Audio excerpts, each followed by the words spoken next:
That is right, everybody. I got it working. I think all I had to do was relog from last episode, and yeah, it's working now. I'm getting all the ores, and this is fantastic, guys. We are doing good stuff. Look at this. Look at this. Look at all the stuff I mined out. This isn't really even that much. I did a couple over there too. Hey guys, welcome back to All the Mod 7, episode 12, guys. I hope you guys enjoyed the last episode, and I hope you guys are doing good today. I am doing fantastic. So I have plans for today, but I've done some work as well to the factory. So I want to show you guys that. It's not a crazy amount of work, but it's a little bit of work. So what we're going to do today is we are going to get more power generation. This thing, if I set the chunks too big, this thing just drains all my power, or sorry, this thing. So we are going to get count them, two, what's the word? Reactors from the POWAH mod. If we go to reactor, so over here, we want these. We want the Nitro reactors. And I want 2 of them because those are going to give us a bunch of energy. And eventually down the line, we'll do some mechanism generators like fusion or fission generators, whatever they're called, just for the fun of it, so I can see how the mods work. But that is what we're going to do today. And we are also going to get set up to do ore processing. I'm not going to worry about grinding stuff down or doubling. I think I'm just going to throw this stuff into furnaces and let them smelt, because look at this. We have 2,000 iron, raw iron. We could have 4,000 if I ore doubled it, but I just don't know. I just don't know if I want to ore double it, because the ore doubling, let's see, how do we do it? We can do it by the crushing wheels from Create. We can do it by macerating, and we can do it by the crusher. I think those are the only ways. Yes. Besides the ore hammer. Hold on, I'm just double checking. Yeah, besides the ore hammer, it's those ways. And I don't know if I really want to set up crushing wheels from Create to ore double stuff. I feel like it would just take too long. So I'm going to just set up furnaces, I think. But those are the plans for today. I'm going to get all of this stuff moved over, and I'll show you what we've done at the factory. The factory is slowly coming together, guys, slowly. So what I've done, I have done this. You guys see what has been done. So I finished the ceiling, but this is actually not the only ceiling. I'm doing a second ceiling, so there's going to be this floor, a second floor, and a third floor in case we need all that space. But I'm working on the second ceiling, which is going to be like right above here. As you can see, I built a bigger controller for our ME system, and I watched a couple videos on AE2, and I have a slight better understanding of it now, but still kind of fuzzy on it. So I'm working on that, but a bigger controller will give us more channels to automate more things. Obviously, very soon, I really want to get into auto crafting stuff. So that'll be coming up pretty soon. But yes, a bigger controller. Now you can see our bigger reactor here that I have diamonds in to cool it down. And then also, I have these feral flare lanterns from Torchmaster. These are really cool. You place them down, and they start placing invisible lights everywhere. So it kind of brightens the place up a bit. Like, look over here. Remember our enchanting area? Look how bright it is now. So much brighter, not dark. So that's really nice. Those are super cool. So if you don't want to place a bunch of torches or a bunch of like light blocks, use those. Those are super cool. From there, I've started getting some walls kind of built up a little bit. I haven't done anything over here. I've kind of opened it up here. So yeah, just a little bit of stuff done. Nothing too crazy. And I did remove some bees from our bee farm over there. I removed copper bees, Certus quartz bees, lapis bees. I did not remove nether quartz bees because we need them for mystical agriculture essences. You have to feed nether quartz bee a block of prosperity to get a prosperity bee. It's a whole thing. It's stuff that I'm not going to go into right now. And then I think I removed aluminum and one more, I think. I can't remember the other one I removed. But yeah, so what I'm going to do is I'm going to start doing the furnace stuff. I have enough power right now that I'm not worried about making the POWAH reactors right away. I'm going to do the furnaces to get the ores starting to process. That way, while we're doing the power stuff, those are getting processed. And I think what I want to do is place it over here. I think I'm going to have a wall coming out right here. So we'll probably have the furnaces kind of in this area, just like kind of set up like this. Probably the same color scheme, but not quite like the same room. So I'm going to figure out how I'm going to get that set up. I am going to use... I have one unobtainium furnace, but I don't... it smelts a stack at a time, which is really fast. But I don't think AE2 can filter that fast, even with 4 acceleration cards in an export bus. So I might just use vibranium or all the modium furnaces. We'll start with all the modium furnaces, and if that's not enough, we'll move up to vibranium. Ah, yes, the beautiful, beautiful green of Viridium. I love it. I love it. So here we go, guys. This is all set up. It's a little weird. But I have 9 furnaces, one of them being an unobtainium furnace, the rest of them vibranium furnaces. I only have this just because I already had it. And then on top of those, we have ME interfaces. Now, these are pretty cool. These are essentially just exporters, but you can configure some stuff. You can also configure auto crafting with them, which is really cool. And then it's kind of tough to explain. I recommend going and watching Iskal85's tutorial from 2015 for Applied Energistics 2. It still holds up to this day, 7 years later, and it teaches you some really cool things about the wiring and P2P tunnels and all that. So that's kind of stuff I've done, not stuff I'm confident in really explaining because I still don't really get it. I just kind of hooked it up based on his explanation. So I recommend going and checking out that if you want to learn about Applied Energistics. But something I'm noticing is that if I stick an item into this first, or maybe just a one item in here, look at this. It's just a constant flow of smelting. Look how fast that's going down. Look at how fast this is going up, just constantly. But then if I do 2 items, so if I put you in there, and let's put 10 in there, it's going to smelt this stuff down. It'll smelt all of this away, but then it won't do the same thing for 10. It won't be this fast. It's really weird. I guess let's do this. Let's put lead in there. I don't have any lead in the system, and then let's put 10 in here. And then look at this. So lead is in the first slot, and then 10, but 10 isn't smelting as fast as the uranium is, and that goes for any ore. So I don't understand why this is an issue, why it doesn't, when you don't have that in there and you just put that in there, look, super fast. I don't know the issue. I would love to know the issue, so if you know, let me know. But that it's kind of weird, right? It's kind of weird. It's super fast melting, but then you have something else in there, not super fast melting, so I don't know. But I'm going to get all of these configured to do different ores, and that way we'll have fully automated ore smelting when we do our chunk destroyer. Okay, on to the POWAH mod. So I have the wrench, and I have the manual, and reading this a little bit, the first thing we need is to do some energizing. So I need energizing rods and this energizing orb to go ahead and start making stuff in the mod. So what we're gonna do, I have it pulled up here. We need to start with these starter rods. Now, what do we need? We need a dielectric rod, which needs iron bars and dielectric paste, which I made a bunch of dielectric paste. So let's make, we only need 1. This gives me 8. So I guess we'll make 8 starter rods. Oh, and we need these horizontal ones. Okay. So how many do we need? So we need 2 and 2. So I can make, can I make 2 out of these? Hold on.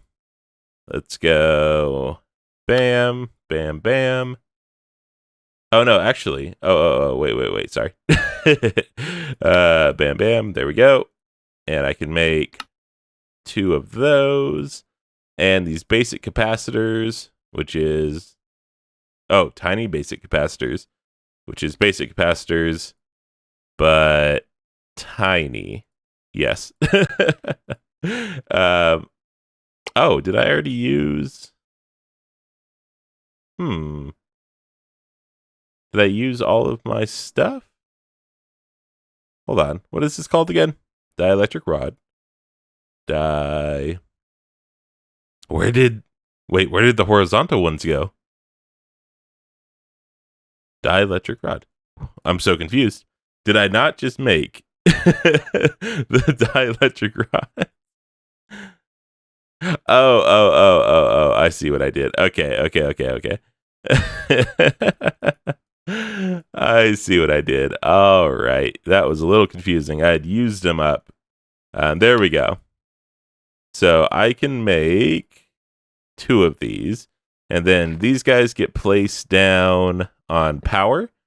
So now they should have power. And then from here, we need the energizing orb, which needs... Oh, geez. I'm having trouble.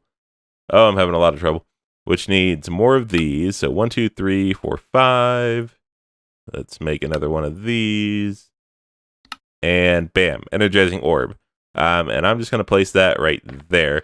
Now, eventually, if I need to, I'll make a room for this stuff. But since I'm going to place the reactors right around here, I'm just making this easy on myself. The wrench should...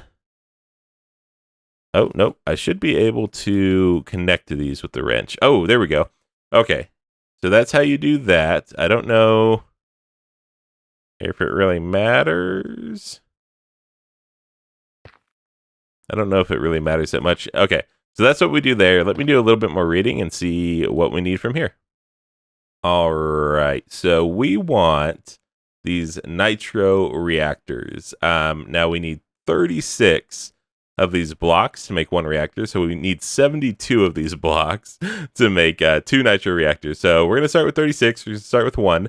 But to do that, each tier needs the previous tier. So we need to make 36 of these starter reactors, 36 of basic, and so on and so forth to get up there. So that's a lot of crafting. Once you get up to certain tiers, you actually need... like hardened capacitors. You need energized steel, which is iron and gold in the energizing orb right here. So it's a decent amount of crafting. Honestly, it's not hard. You just kind of follow the steps. Realistically, it's not that bad.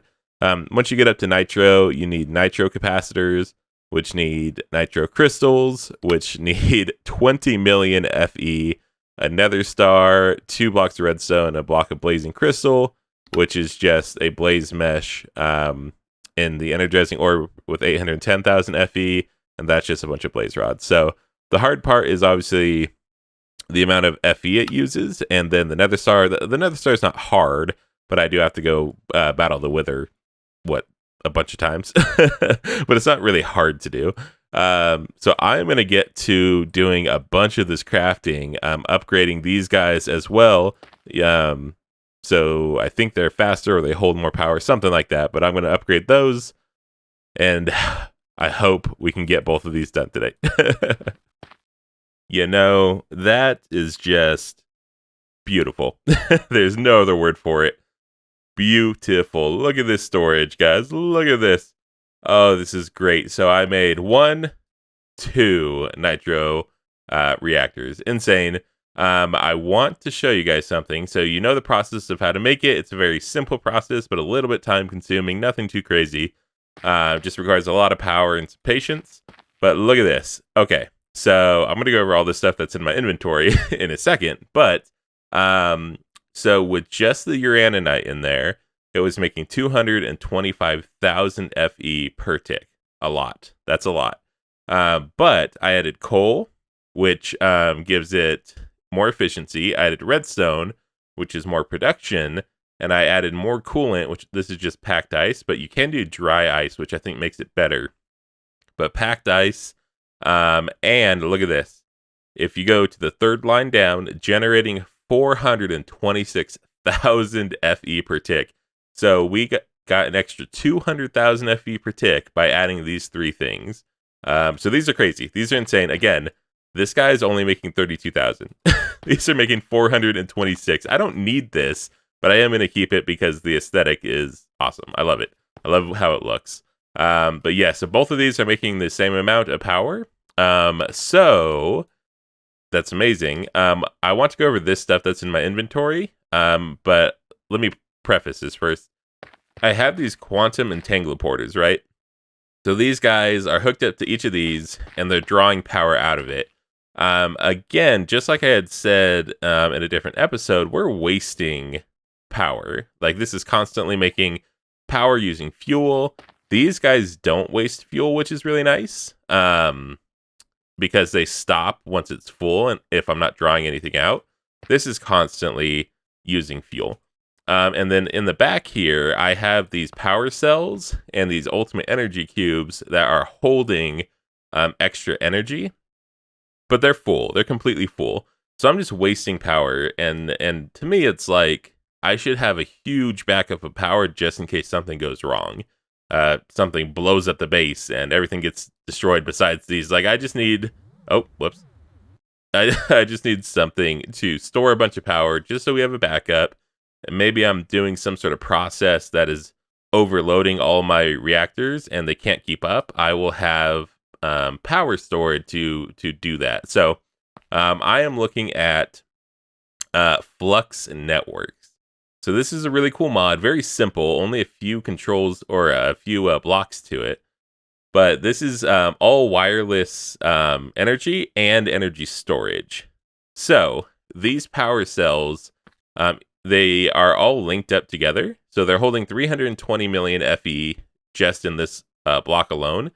These take a lot of redstone and resources to make up to this level.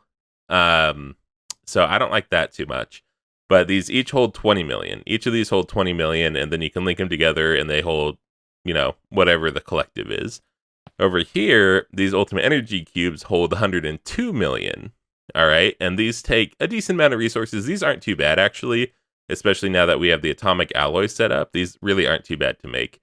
But obviously, they don't link up together. I guess you could technically link them together, but you don't really want to do that. I have them set as input and output, so they get power and release power from the same side. So that's a good backup.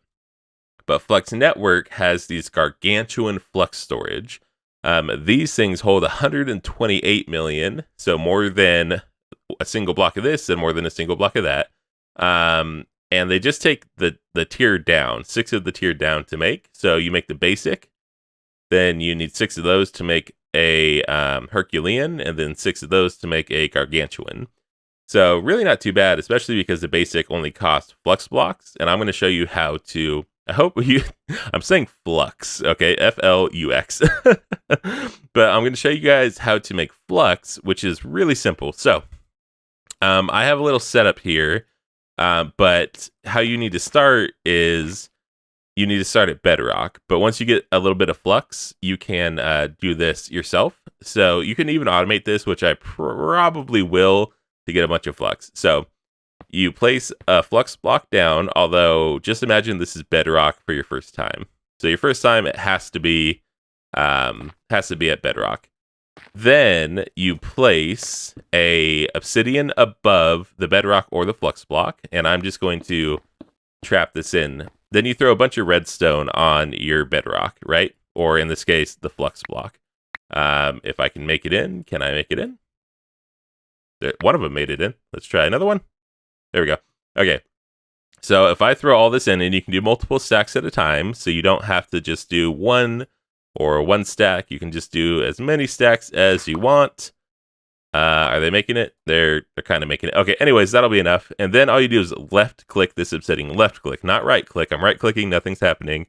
Left click it. It drops. The obsidian turns into cobblestone. And look at that. You have a bunch of flux dust. From here, you can make the flux block. To do the flux block, you need flux and flux cores. and the cores are just obsidian and eyes of ender. Making obsidian is really easy. We're actually doing it over here. It's just in the blast chiller.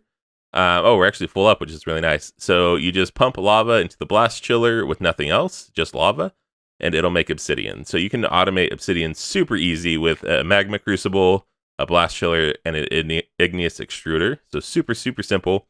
And then from there, you make everything else. So we have the flux storage, which I'm going to make, obviously, the gargantuan stuff. We have a flux controller, which enables wireless charging. And then we have the flux point and flux plug. So the plug, I would place the plug where these quantum entangleporters are to draw power out of the reactor to store. And the flux point gets put onto whatever you want to power. So wireless powers. And it's a whole system. It's really easy. Honestly, it sounds a lot easier than these entangleporters, because these obviously can do gases, fluids, energy items, slurries, pigment. These can do so much, and I'm only using them for energy. So I think I'm going to use the flux networks for power, and I'll use these if I need to transfer, all the other stuff. There's no point in just using these for power, and they're a little bit more costly. The quantum entangleporters actually require these guys, these teleportation cores, which just require atomic alloys, and ultimate control circuits, which is more atomic alloys and more atomic alloys, and refined obsidian. So they're a little bit more expensive than just doing the flux network. So yes, that's what we got going on. I'm going to make a bunch more flux so we can just have it, and I'm going to test this stuff out. Oh, also, up in this corner, you have FTB chunks, which I didn't notice. You can claim chunks. So if you're on a server, it's really cool. But even if you're not on a server, I'm in single player, you can load chunks. So I have these 4 chunks force loaded. So that way, when if I'm in a different dimension or away from the chunks, anything I send in my ender chest will get put into the ME system. It won't just sit in the ender chest. So yes, that's really cool. I'm going to do that. Awesome. And I am officially back from vacation. Yes, that is a really weird thing to say in the middle of an episode. I was trying to get this episode done before I went on a week vacation, but guys, it just didn't happen. So I'm back from vacation. We have another thing to do before we finish up this episode, so stick around. What I want to do is I want to automatically produce the flux that we were doing to get the generator stuff working, because I have a couple of flux storages, but only one gargantuan. It actually takes a lot of flux to make even just one of these Herculean ones, because the Herculean requires 6 of these, and the gargantuan requires 6 of these. So that's 36 basic flux storages you need for one gargantuan storage. So we really need to automate this flux. Now, what I want to do is I want to have a flux block placed. I want to have a placer placing obsidian above it, right? I need something to pop out 8 stacks of redstone. Now, the obsidian will do 8 stacks of redstone at once. If you have 9 stacks, the 9th stack will just pop out. So you have to do 8 at most. And then I want to use this guy, this player simulator from Integrated Tunnels, to left-click the obsidian so that it'll drop and create the flux. And then the flux will be picked up by a vacuum hopper or something like that. And then it'll spit out 8 more redstone stacks. So I don't know exactly how I'm going to get that working. And and I'm going to do it right here. And then once we figure it all out, I'll move it obviously somewhere more permanent in the factory. But just for right now, we'll get it figured out here. So I need to make this player simulator, which is a lot of it's 2 world block importer, exporter, and then world item exporter and importer. I don't think they're too hard to make. Not too hard, but a lot of steps. And it does require this mineral chunk, which I believe I have, because I had a mineral tree in a botany pot. I think that's what they're called in the early game. So I should have those mineral chunks. But I'm going to get this created. I'm going to get the stuff I potentially need to do this. I want to have to figure out a timer to do the 8, and then Once there's 8 on here, I'm going to have to figure out how to make that click on 8. It's going to be a thing. It's going to be a thing. So I'm going to see if I can't get that figured out. Well, well, well. Here we are. Now, let me just say, integrated dynamics is tough. Very tough, for me, at least. Not super easy. This is what I've come up with. Now, I can probably do all this with integrated dynamics, but I just don't know. I don't know enough about it or how to work it to really do it. It actually it took me like, I don't know, 45 minutes or so to actually figure something out. So when you click into these channels, you have these arrows that let you go to different sections, but there's a conflict. There is, I believe, crafting tweaks or inventory tweaks that has inventory buttons on here that let you organize your inventories. But one of those buttons, even though it shows this arrow, there's one of those buttons behind this, and it won't let you click this arrow. It clicks that inventory button. So I had to completely disable the buttons to get that to work. But this is what I have. There is one cheaty item in here, and that is this open crate from Botania. I have not started Botania, but for the sake of showing you guys how this works, I cheated one in, and I'll throw it away, and we'll actually do this legit and get a open crate. So this won't be fully functional until we do Botania. But here's how I have it. So next episode, we are going to get started on auto crafting with AE2. But I made a crafting co-processing unit and a 1K crafting storage just to get started. Excuse me, had to burp. So what we have going on is this is going to auto-craft for us. So if I go into my crafting terminal and go into craftable, we can now craft flux dust. From here, I have a pattern provider with a pattern that has 512 flux dust with 512 redstone. So that is 8 stacks of redstone. What's going to happen is when I request it, the pattern provider is going to put all the redstone into the open crate. The open crate is really cool because it drops things directly down, unlike a dropper, which shoots it kind of at weird angles. So this will drop it directly down. This guy, this glass linear laser entity detector from Gauges and Switches, this is really cool. So it is set. Let me see if I can do it. So as you can see, sensor range of 5, entity threshold 8, and then we want entity type objects, and then power 15. It can kind of be whatever, but you can adjust this with the arrows on here. And what it's doing is it is going to detect when I have 8 stacks of redstone right here. That is the entity threshold 8. So when 8 stacks of redstone are here, it sends a signal up into this block placer from Industrial Foregoing. The block placer places an obsidian. After a short time, I can actually speed it up, but it takes 5 seconds. I can speed it up. From there, when the obsidian is placed, this player simulator has just a regular variable card in here. And I have it set to left click, which how you do that, this was tough.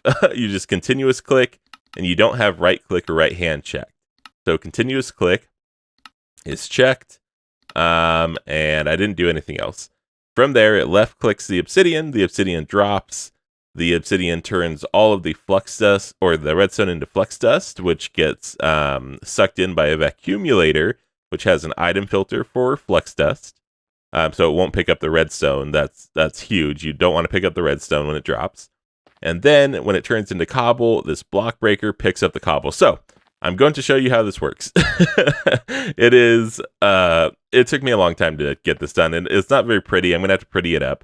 But we go here to flux dust. Now, because I'm doing 8 stacks at a time, I actually, with this 1K storage, I actually can't request more than 1 technically at a time, because then it'll be 1024, and that 1K storage only does up to 1000.